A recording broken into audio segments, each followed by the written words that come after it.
Another trip to Norway. This time I'm flying into Oslo.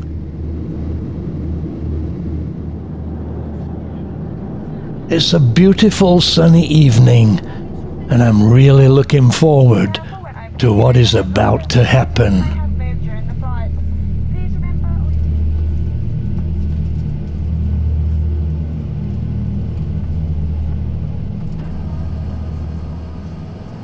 Gunnar has planned to visit some relatively remote areas. I plan to do the tourist bit first. That involves a 1,000-kilometer train and ferry ride through some of Norway's most beautiful scenery.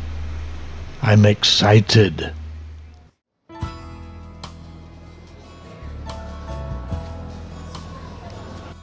I only had a couple of hours in Oslo, so I decided to have a walk around.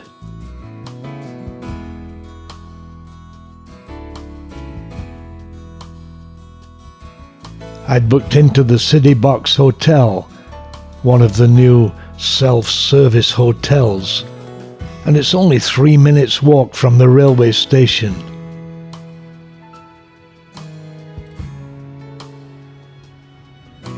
This was just an overnight stop, so I could be ready to catch the early train west to Bergen next morning.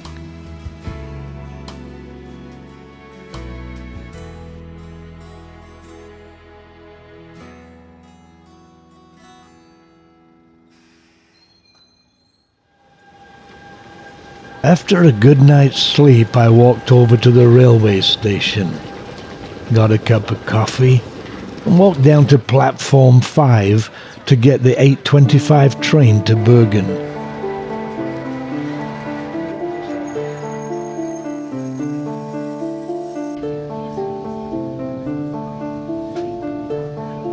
We set off right on time, and another adventure has begun.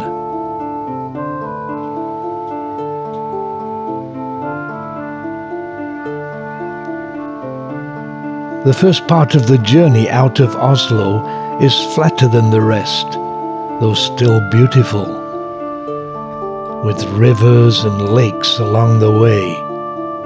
The real trip from Oslo to Bergen is considered by many to be one of the most scenic train rides in the world. It takes about 7 hours. And there's a restaurant car with good food and great views all the way. At times we reach speeds of 130 kilometers per hour.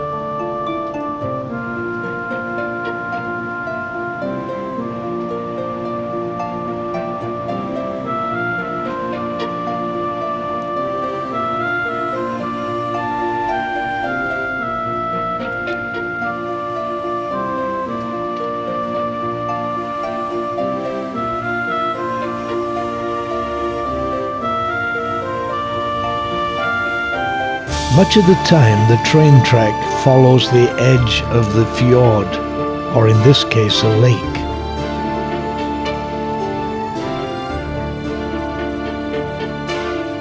As we ascended into the mountains, the temperature dropped to about 5 degrees centigrade, and the snow was all around.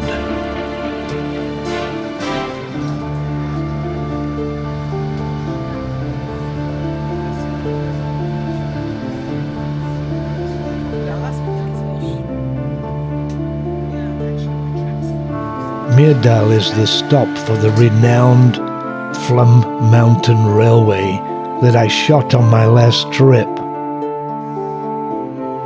The scenery quite different from when we set out. Then we descended into Bergen.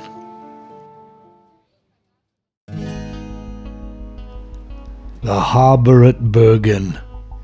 A little information for the traveller here. The train connects with the Norway ferry that goes up the coast. The train gets into Bergen railway station at 3:05 in the afternoon, and the ferry to Malé leaves from the Norway pier in Bergen harbour at 4:30. So there's plenty of time to connect. It's only a 15-minute walk away. So in no time at all, I'm off the train and on the front seat of the ferry, passing through Bergen harbour.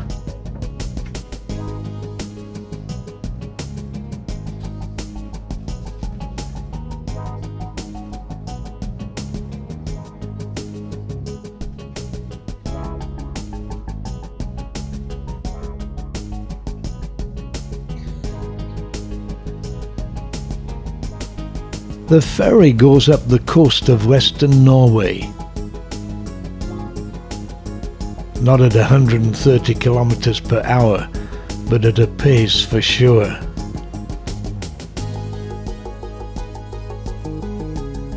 And not just out in the open ocean. Most of the time, we are to be winding our way between islands and the mainland.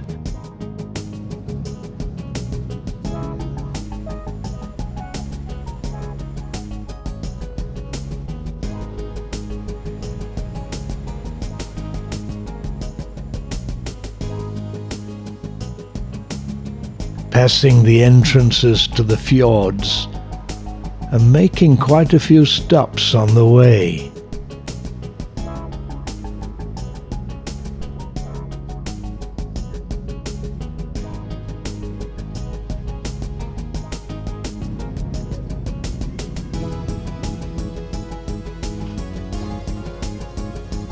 I have to say I was disappointed with the weather. It was certainly not as photogenic as it can be, but it was nevertheless still a feast for the eyes.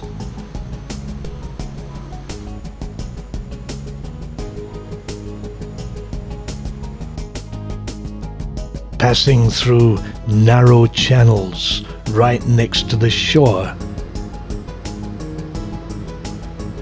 A great experience. The land never far away.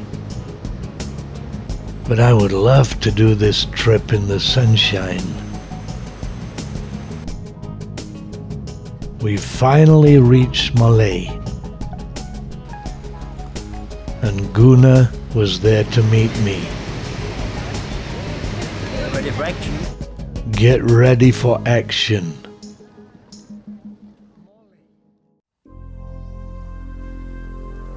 Gunnar has planned some great places to visit.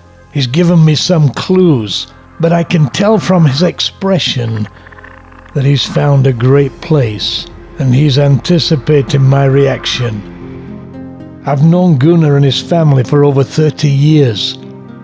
We share a passion for photography, and Gunnar has great knowledge of Norway, and with great insight and not a little time and effort, plans our trips.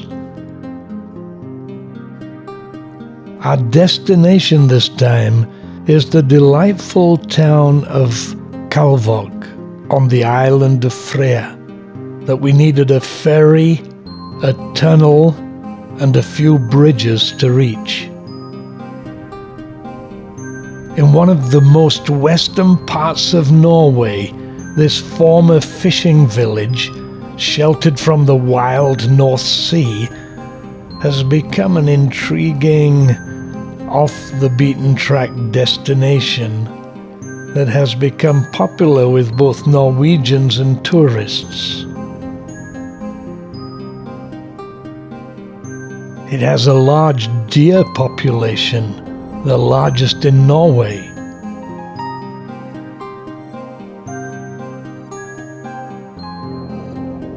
Go west from here and you'll pass Iceland, touch the tip of Greenland, and then hit Canada.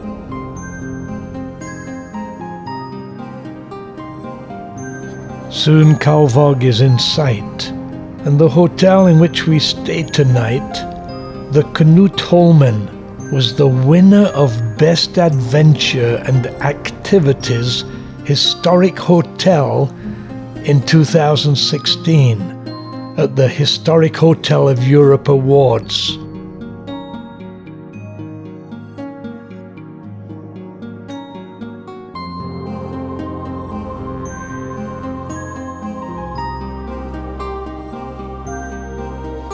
Created by buying the homes of former fishermen that are used for accommodation, and a larger building that is used as a reception and restaurant. It's an amazing place, excellent in every respect, at a comparatively reasonable price. Gunnar promised me a history lesson all about it. The name Kalvåg comes from kala, which means to make cold or to freeze, and the Old Norse vagr, meaning bay. In other words, a bay which freezes, something that still happens in the winter here sometimes. At midnight we drove over to our room, right on the harbour, and enjoyed a hot chocolate and a chat overlooking the village. Gunnar never ceases to amaze me in the places he finds for us to visit.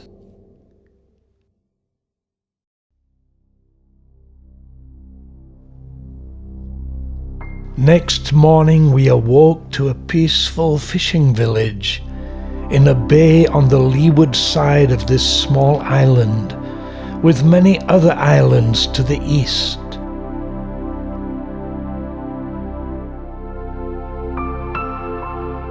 It's past well preserved in its buildings, though the hotel has built new ones and converted many sea houses into hotel rooms.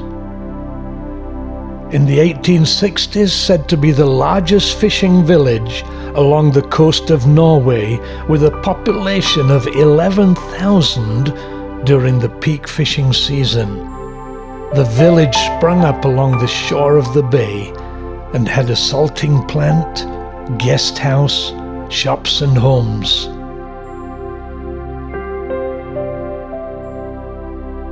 The Bedehuset, or prayer house, reminding us not only of the Christian faith of the people, but also the dangers the fishermen had to face on a daily basis. A beautiful natural harbour, fishing was the staple in times past, before overfishing and pollution hit hard. But still the old wharfside warehouses and boathouses dot the shoreline. The pulleys used to hoist fish off the boats, still visible. It's time for a Norwegian breakfast. The reception and restaurant right in the middle of the harbour.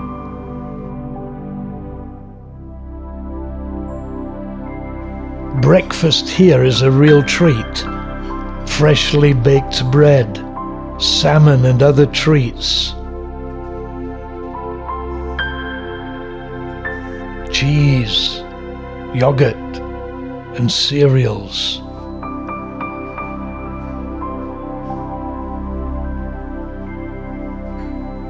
Cold cuts and salads, and even antiques to remind us of bygone days. So this has been an excellent breakfast in an excellent location. As you can see, we cleared up, all the while enjoying the view. The Canoeing is an excellent hotel, and certainly has a maritime feel to it. Beautiful historic decor, in keeping with its past. This is actually a mooring ring, unmoved in centuries. And old photos show us how it looked in times past. Many maritime artifacts, even an old whaling harpoon gun. And upstairs, the pulley mechanism is still intact. Outside in the distance, our room, just a short walk away. I was most impressed by the business ethic of the hotel. They clearly put serving their clientele above profits. Everything was of highest standard, and I can't see anybody being disappointed after staying here. I, for one, am planning another visit. Strangely, the Prilastova, which means spanking house, is not a spanking house. The term had other meanings, and apparently this was just the security house on the steamship quay. We then met a delightful family with beautiful 10-month twins and had a chat. Looking back, I'm amazed that we only spent about 15 hours here. It was certainly a highlight of the trip, not really off the beaten track, as in raw nature, but like it was off the modern track, so to speak. It gave us a glimpse into bygone days, and as Gunnar and I chatted about it, we both agreed this is a great place to visit, and thoroughly deserved its title as Best Historic Hotel.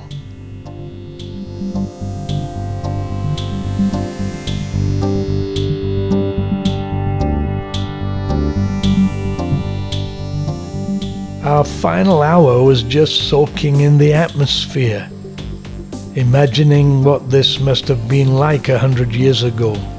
No doubt a hive of activity, as fishing boats returned with their catches, and boats from other places came in to sell their fish.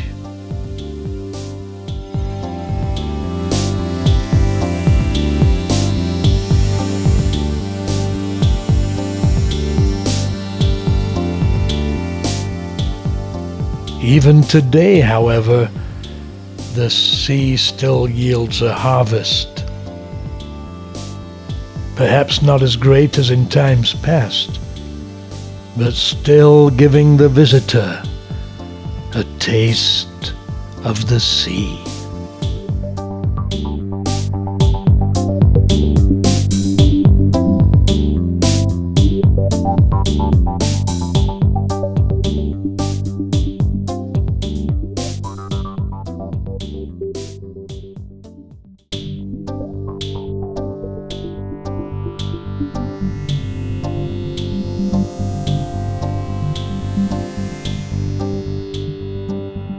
There are times when I visit a place, I want to stay longer. But Gunnar has this gift of creating anticipation. So when it's time to move on, I'm ready to go. As for me, I've learned to trust Gunnar's judgment. His running commentary is a history, geography, sociology, and theology lesson all rolled into one. I use my eyes to take it all in, and where possible my camera to record it for others.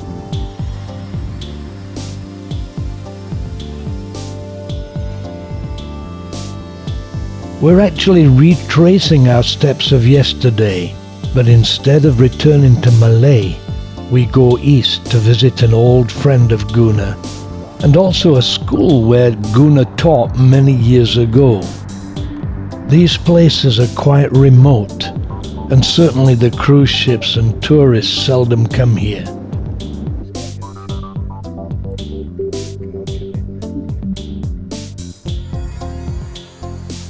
Gunnar wants to let me film some off-the-beaten-track venues, but also get to meet some of his friends. We pass some interesting places on the way. The Bellporten, which sounds like Pellporten, the pearly gates, an English idiom for the gates of heaven. We did not enter. My time is not up yet.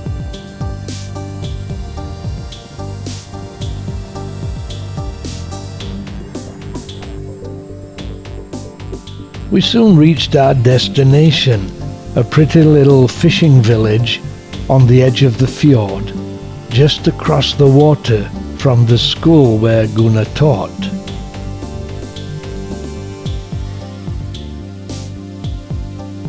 Gunnar's friend actually came to school by boat.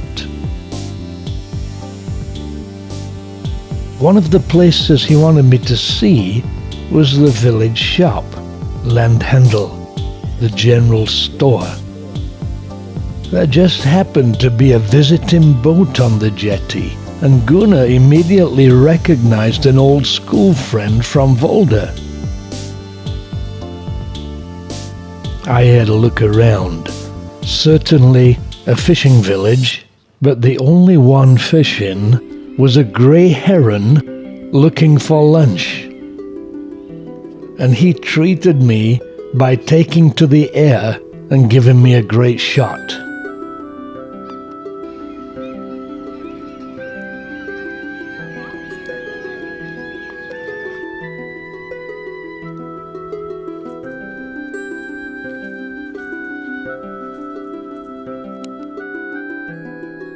The brother of Gunnar's friend was running the shop, which was more like a museum than a shop.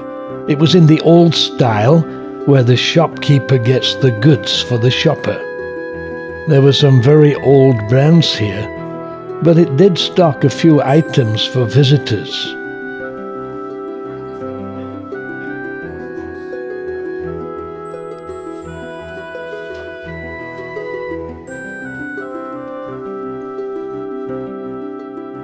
It was quite progressive in its ideas.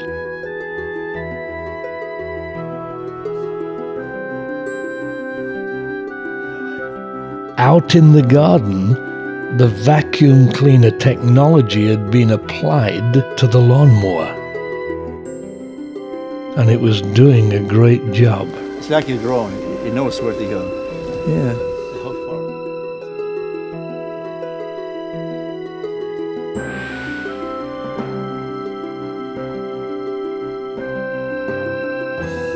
We then drove over to the opposite side of the fjord, where Gunnar used to teach.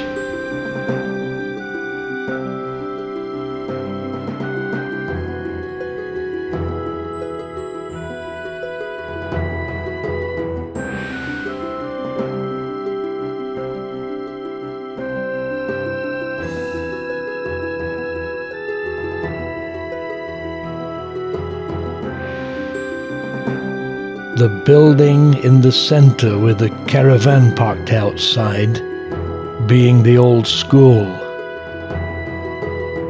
The village of Rugsand huddled on the shore.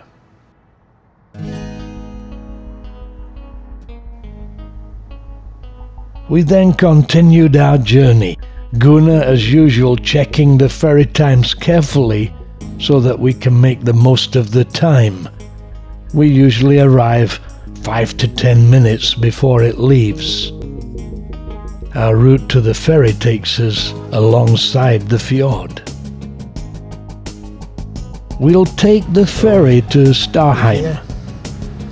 And we're going to cross to here.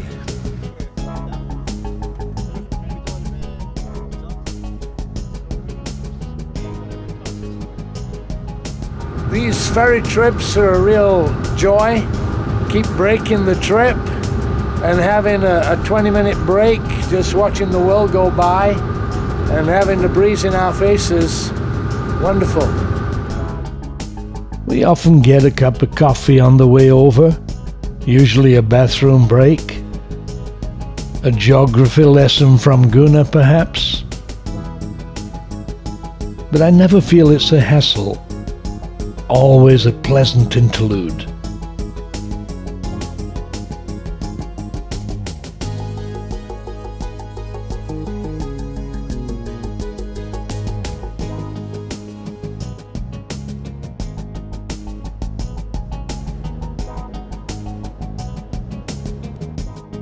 We're soon making our way to Eid, our next destination, alongside Nordfjord, the northern fjord.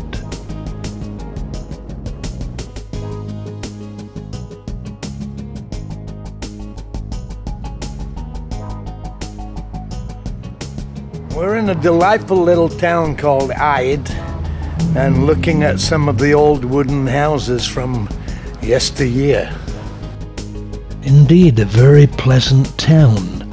Quaint old wooden buildings, beautiful flowers and gardens.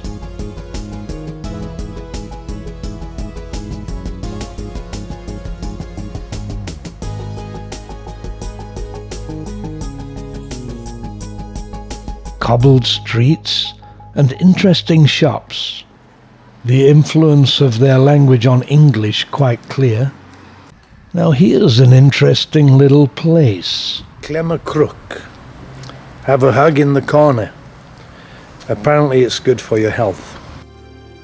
Even a lover's bench in an interesting shop. Unfortunately, no Norwegian girls to give us a hug. Though on a previous trip, Gunnar and I were kindly accosted by a hen party and were offered to kiss the bride for a krone. We actually both declined, mainly out of embarrassment, but afterwards both regretted it. But now it was time to leave comparative civilization and head into a remote mountain valley where there's not even a beaten track.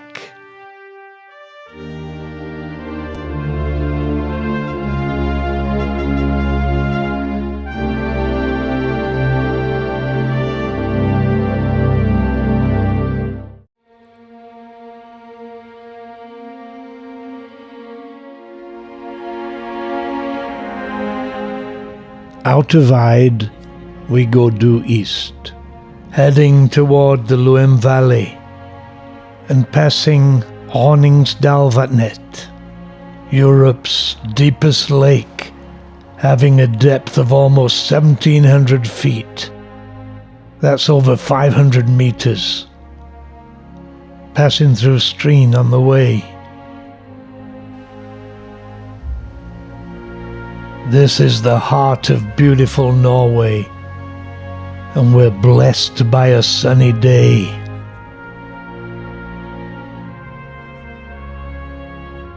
We'll have a scenic drive alongside the lake before we go up to the Setter.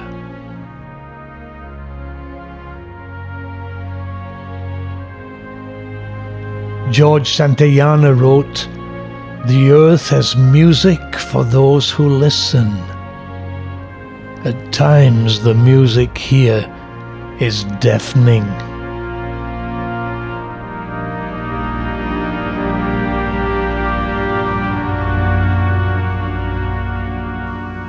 We soon arrive at the entrance to the valley and begin our ascent, dodging the sheep.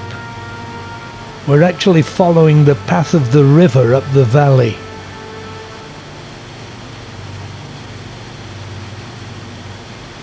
Finally reaching the end of the road.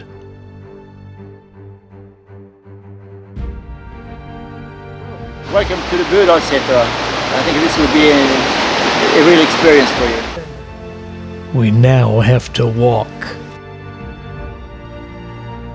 We're about to have a wonderful experience amid nature.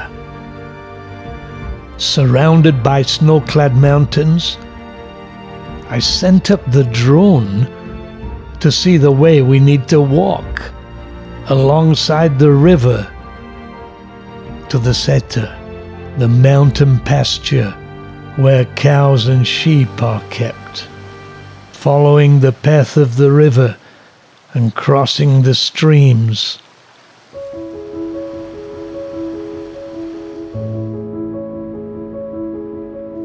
Until we reach there. Gunnar is finding our chalet. And we meet our neighbors who are camping. So what do you think of this place here? Pretty amazing. Excellent. It's the best. No electricity, no water, no gas, but delightful neighbors from Oslo. It takes a little time to settle in, but then we can enjoy it all. What time is it now? It's 11 o'clock. 11 o'clock at night, and Gunnar's just built up the fire and is looking out the window and enjoying a little candlelight because we have no electricity. No electricity, no water, no gas. Yeah, and it's, what would be the temperature? Probably 10 degrees. 10, so not too bad. Not bad at all. That's Norwegian summer. In the winter it's 40 degrees below. 30 degrees, 20 degrees, wherever you are in Norway. It's getting warm inside, however, as Gunnar has lit the wood stove. So the kettle is now heating pristine Norwegian water. And though we've lost the sun down here, it's still up there. So we have a great view as we eat. Outside there's actually a toilet and even a source of running water. The chalets have to be very well insulated. Getting ready to get into my sleeping bag. It's around 4 or 5 degrees outside. It's still quite warm in here, and enjoying the time in the Norwegian mountains. This is really a fantastic place. Next morning, Gunnar is working on breakfast. A beautiful morning, not a cloud in the sky, and only the sound of nature and the occasional cowbell. It's amazing how good breakfast tastes up here.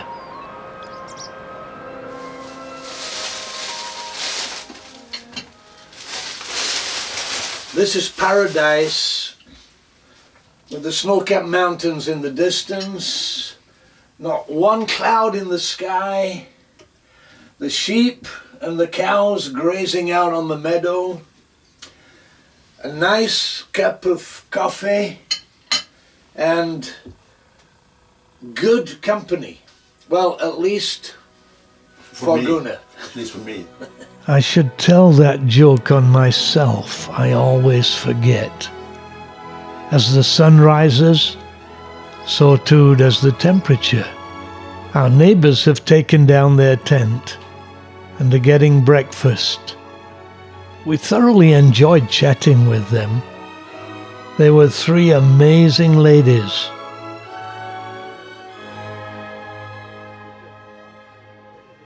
It's wonderful to wake up in the middle of nature.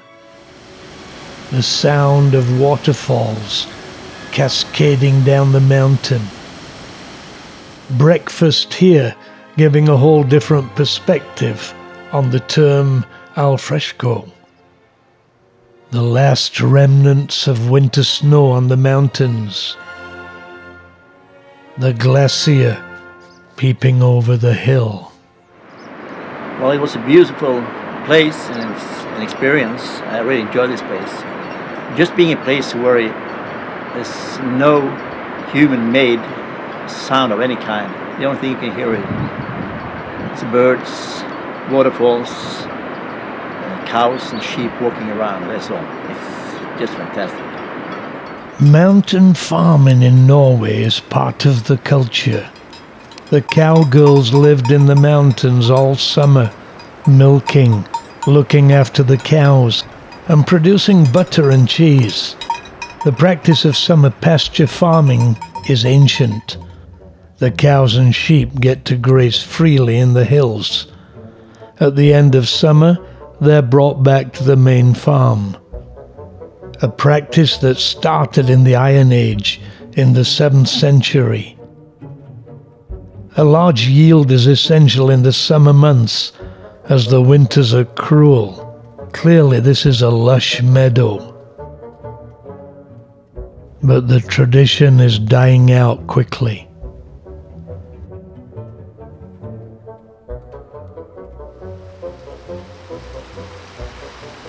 Time to head back to the car. Gunnar is justifiably proud of the water here, straight from heaven. He demonstrates his love for it by taking the opportunity to get a drink on the way back.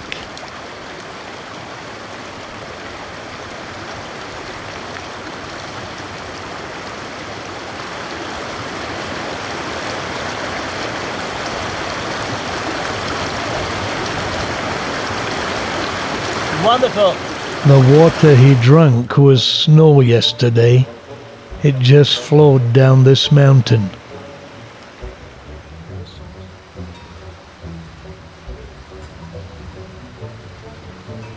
Being amidst nature in this way is to experience something beyond the mere physical.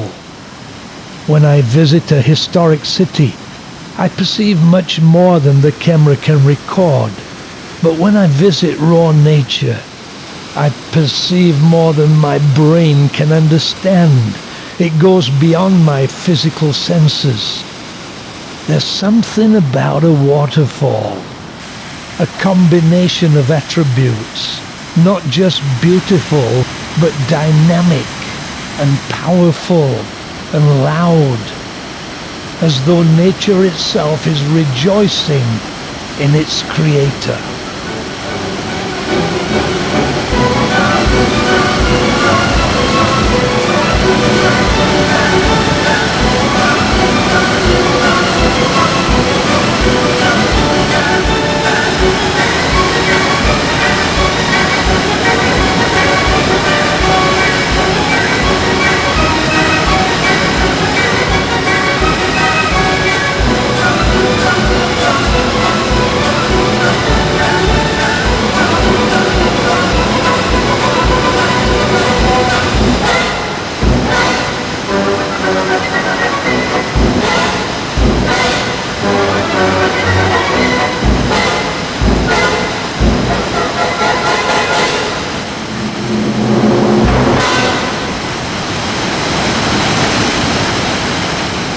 This is my idea of a holiday. This is one aspect of travel that everyone should experience.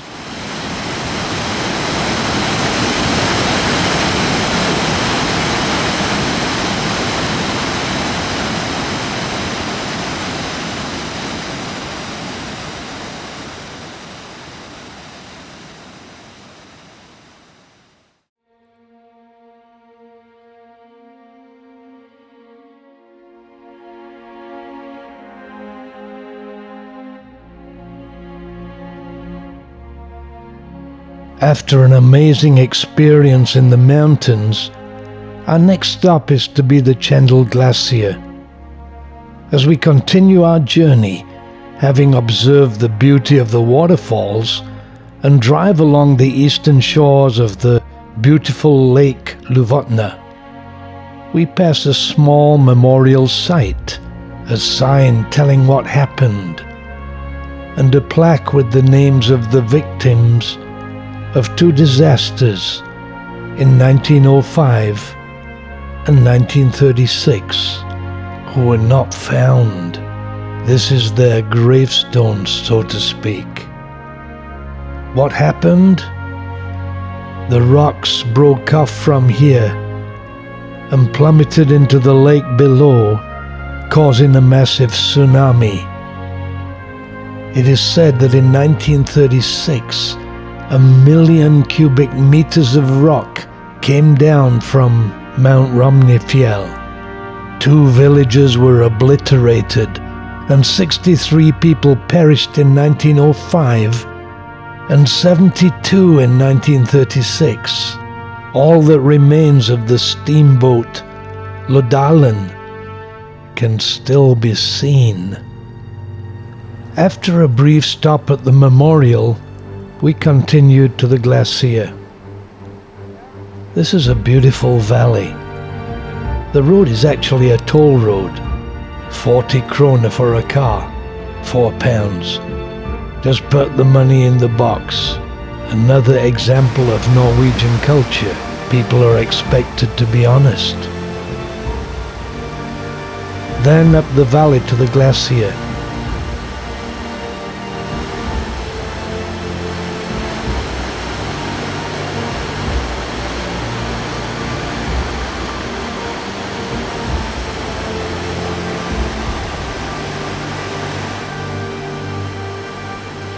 when we're in a valley like this, we're literally surrounded by nature, bombarded on all sides by nature's music.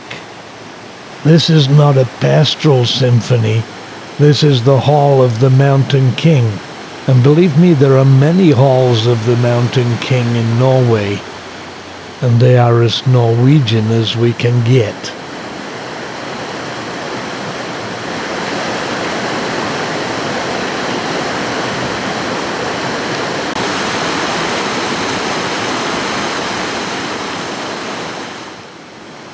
Glacier, part of the prehistoric Jostedalsbreen, the largest glacier in Europe, that covers an area of 188 square miles, 487 square kilometers. It's ice as much as 600 meters thick. We had already had a reminder of the vast forces of nature when we stand in this valley, surrounded by mountains, filled with the sounds of waterfalls, and gaze at the mighty glacier. We understand that some things are way beyond our control. The ice is always on the move and is so powerful it literally shapes the earth.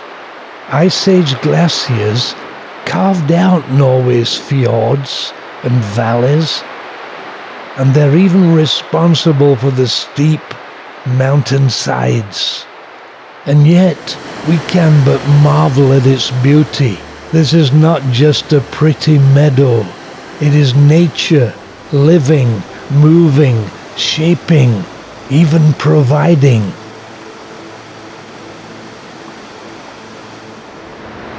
This is Ludal.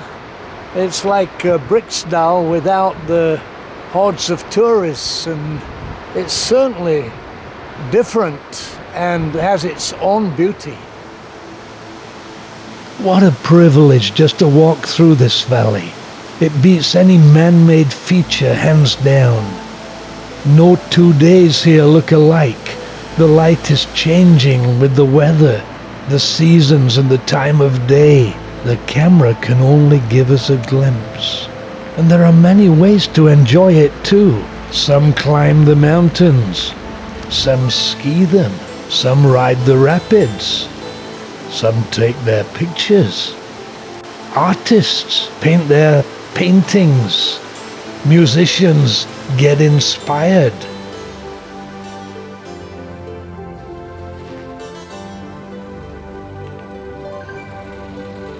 And others just sit and marvel at the wonders of God's creation.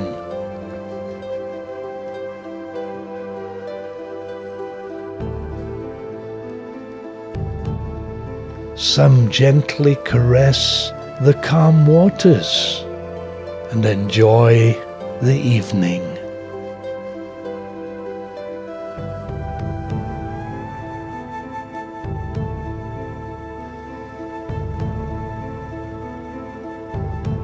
Feeling satisfied, we headed off to Stryn for dinner and met a couple from India who recognized us from the films and had followed the dream. Oh, I love them. I absolutely love them. And honestly, I've been watching all your films before coming because that really helped me to do all the research. We were blessed to know we'd helped them.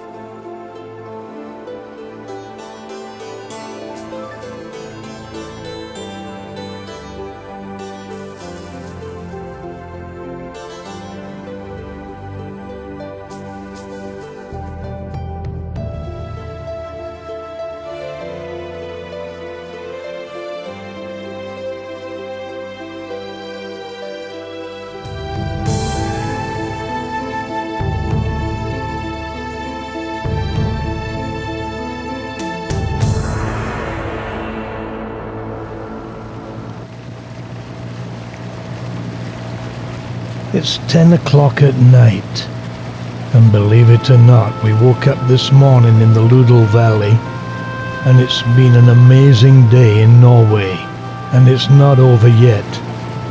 We're on Gunnar's boat, about to experience more out-of-the-way places with strange-sounding names. It's a beautiful evening.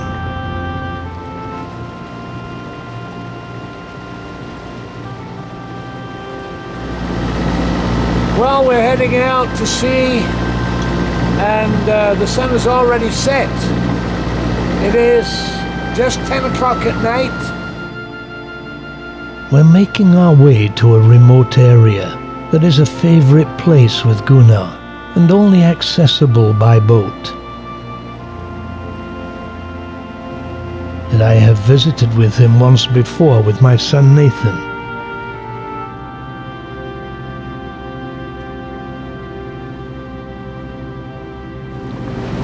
So we're heading out for a quiet part of the fjord where we can just moor up for the night in the shelter. And when we wake up next morning, it's going to be a beautiful day. The forecast is not a cloud in the sky. This time he's found an even better place to moor.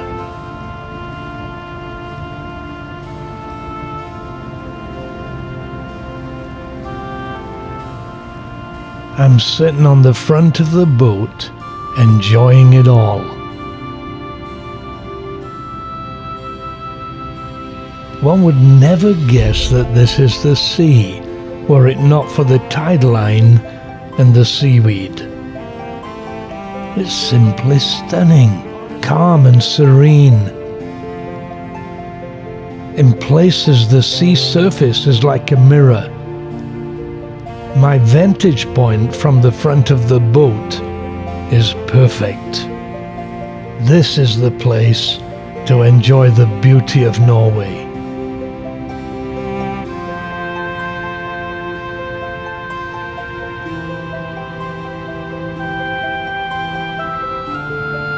It's now 11 o'clock at night. We're about to reach the place where we're heading tonight. We still have a blue sky. And though I'm sitting on the front of the boat, it's a little chilly, but not too bad.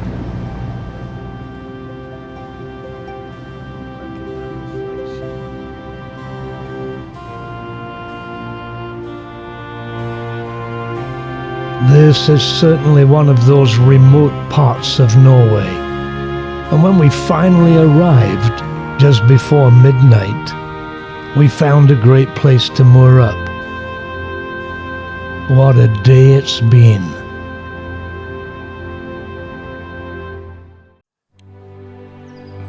A strange thing happened at precisely 5:45 a.m. Gunnar had been on deck, and he woke me up and said, "Grab your camera." This is what I saw. One of the most peaceful moments that I've ever experienced. Only the sound of bird song, the sea, flat calm. A lone gull looking for breakfast, with reflected nature as a backdrop. I love it when a shot comes together, when all around combines to provide both stage and actor, lighting and sound, awe and wonder.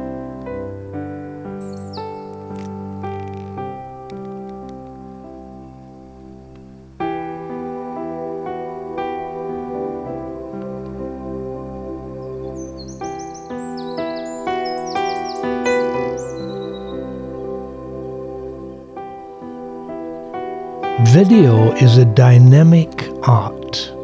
As the kaleidoscope revolves, the colors emerge, like no picture or painting can capture. Beauty assumes her stately pose, whilst nature dances all around, and even God looks down and enjoys it.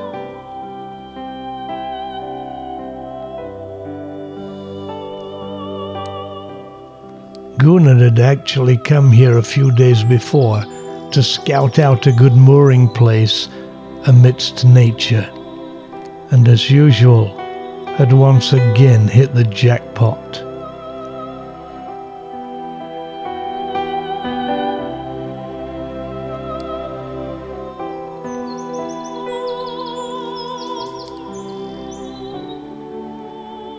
That's the boat down there.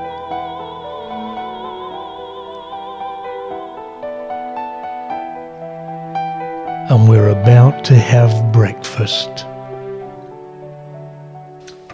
This is a typical Norwegian breakfast when you're in one of the fjords like this. And the sun is shining. The fjord is like a mill pond, and the birds are singing.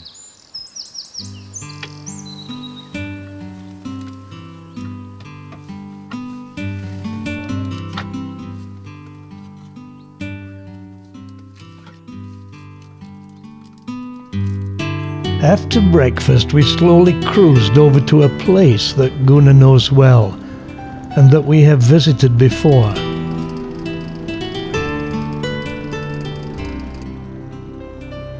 That is accessible by car.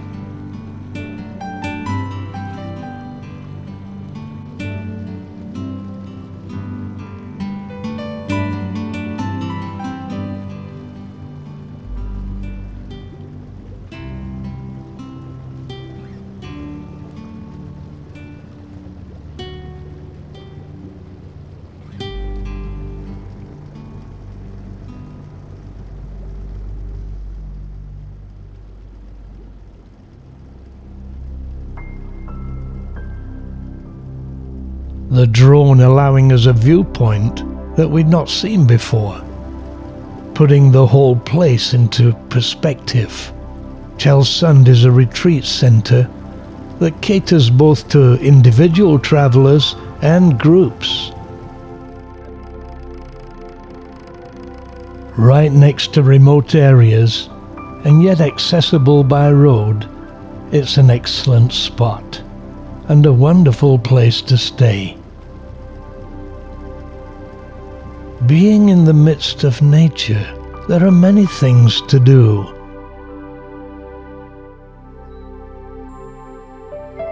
Canoeing, camping, walking, exploring.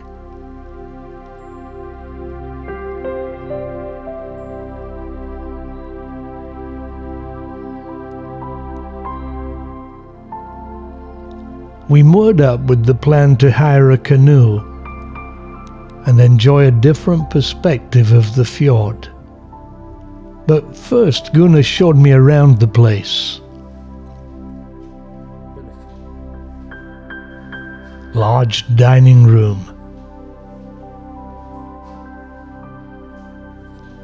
lounge, reception area, and easy to reach by road, with some large towns including Hellasilt nearby.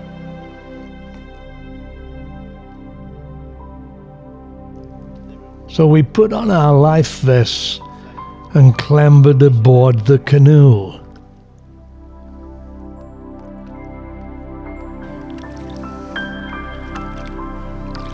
Gunnar is paddling hard, and I'm simply just taking the pictures here.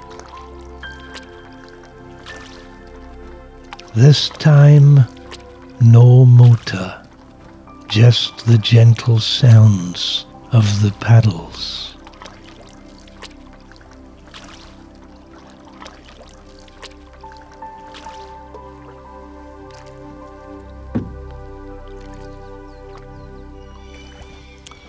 This is where we were earlier, just taking a little paddle around here, and it's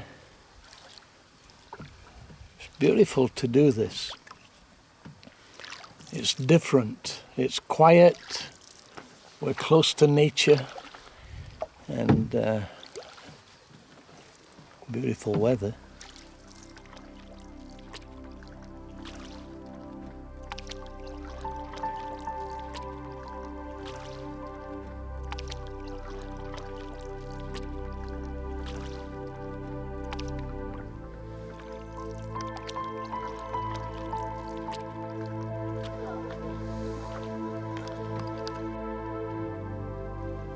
Afterwards, we had a cup of coffee and a look around.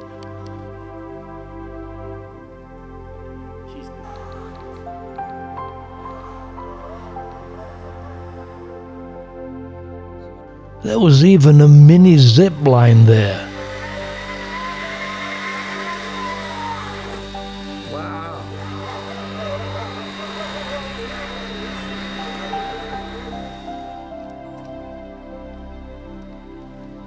Then we continued our journey. You can sit up front if you want to. Oh, okay. Getting great views from the front of the boat. We're slowly heading back to the marina. You see me steering with my wet With leg. your foot. We've had many good times on the fjords here. It's a great place to just chat about things, but it's so remote we seldom see anybody else. The population of Norway is around 5 million, but its coastline measures 15,600 miles. Compare it to the USA, which is only 12,380, and you understand there's a lot of coastline to go around. There are many aspects of life in Norway that I just love, but certainly this has to be one of the great pleasures of Norway, and especially when I come to visit Gunnar, that we can get on his boat and just cruise through the islands of the fjord here. Then it is paradise.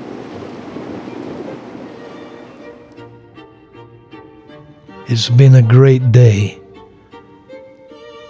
but it's 3 in the afternoon, and Gunnar is about to take me on another jaunt off to the Union Hotel in Øya for one last trip.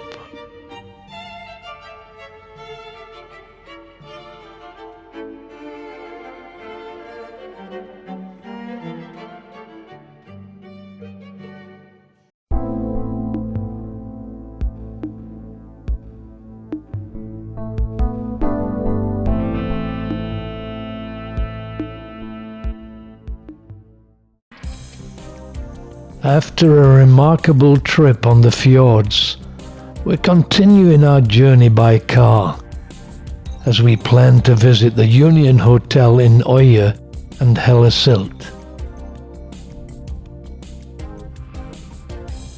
But first we make our way to Gunnar's home in Volda, and after charging the batteries, continue on to catch the ferry to go over to the Union Hotel in Øya.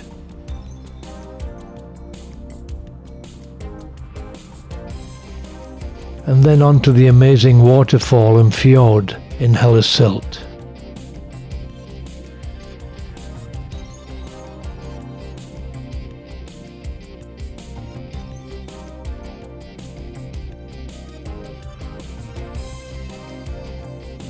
I've been here a few times, and I'm always impressed by the scenery here. Classic Norway. The ferry just arriving. As usual, Gunnar has timed it to perfection. We did miss a ferry one time. That was the time I was driving. No joke, we missed it by 10 seconds. About to get the ferry over to Union Hotel in Øya, and hopefully onto Hellasilt. See the waterfall there. As we left, we saw what has to be one of the most unusual beaches in the world. This is the sea. Gunnar mentioned he'd brought the grandchildren here last month. These places take on a totally different character, depending on the season. On a day like today, it's beautiful. But you can imagine what it's like covered in snow on a sunny day in January. But today is what matters. The best days are always the days we're here, enjoying it. And as the boat moves, the video camera excels, juxtapositioning earth, sea and sky to do what still cameras cannot do. This is still life that moves, light that dances.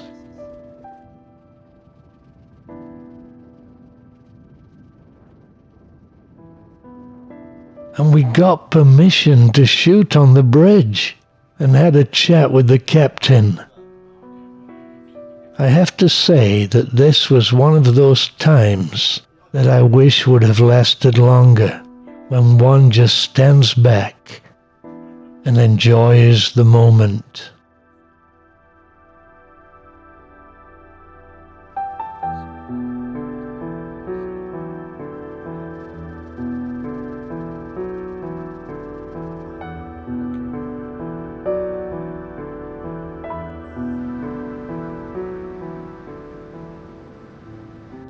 But all too soon we arrive.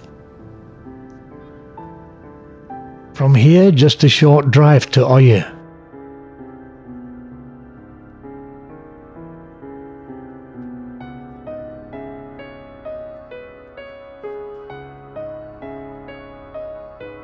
The Anna Margaret, a 23-meter ketch moored on the fjord. The attraction in times past was the ability of large ocean-going ships to sail up the fjord right up to this point. Even though it's about 40 miles to the open sea, so no long and tedious carriage rides, just walk off the ship and go up the road to the hotel. The fjords are so deep they can accommodate the ships easily.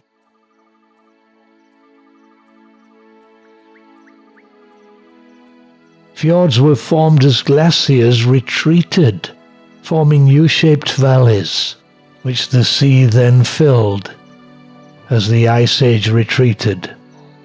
Some fjords are as much as 1,300 meters deep, so the Anna Margareta has no problem here. In fact, if you look carefully, you can see the steep sides of the fjord below, going down into the depths. So on to the beautiful, one might even say historic Union Hotel, nestled in the narrow valley overlooking the fjord, where not only the rich and famous stayed, but royalty too. Rooms are named after Grieg, Conan Doyle, Ibsen, Amundsen, and the kings and queens of Norway and Sweden, and even Kaiser Wilhelm II of Germany. Even my daughter, well-known New York composer, had a cup of coffee here. I believe they named the cup after her. The hotel, even after all these years, still iconic. And yet I happen to know that in a lean time it was sold to the Lutheran Church, who used it as a youth camp for more than 10 years. Tea in the tea garden on a sunny day. Priceless. A standard twin room, by the way, is $180 a night including taxes and fees. What a location.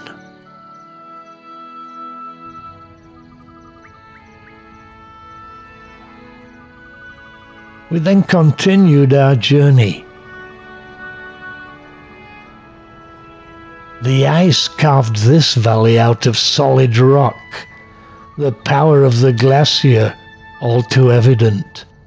Nature's beauty and nature's power intertwined.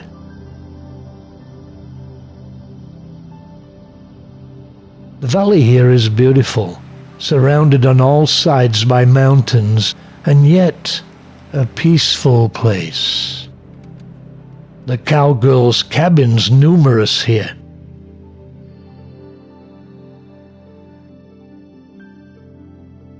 Then on to Hellasilt. I will always remember arriving here for the first time on a ferry from Geiranger that came through the famous Geiranger fjord. As we came in, I could see the spray rising and asked Gunnar, "What's that?" And he said, "It's a waterfall." I've been here several times since, and it's always spectacular. It's been a favorite destination for years.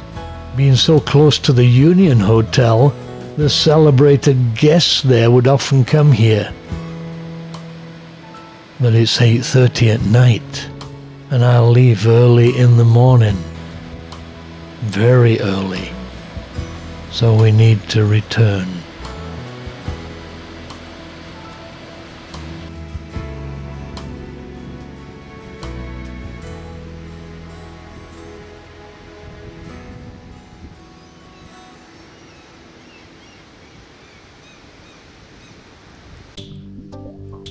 So ends another trip in Norway, this time inspiring, and I get to ride a turboprop plane. And fasten your safety belt.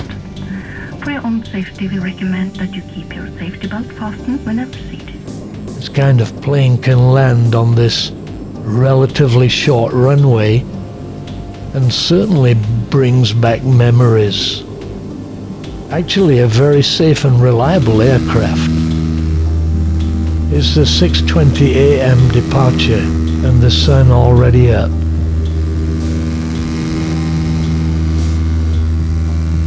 I love the sound of the engine.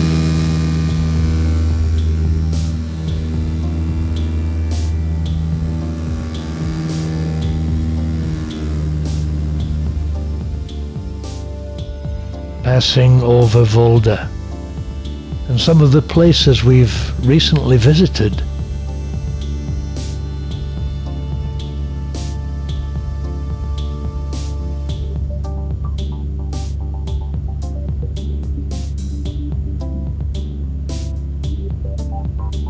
But an hour later, we reach Oslo, so I can catch my connection to London. It's been another amazing view of Norway, and I'm inspired.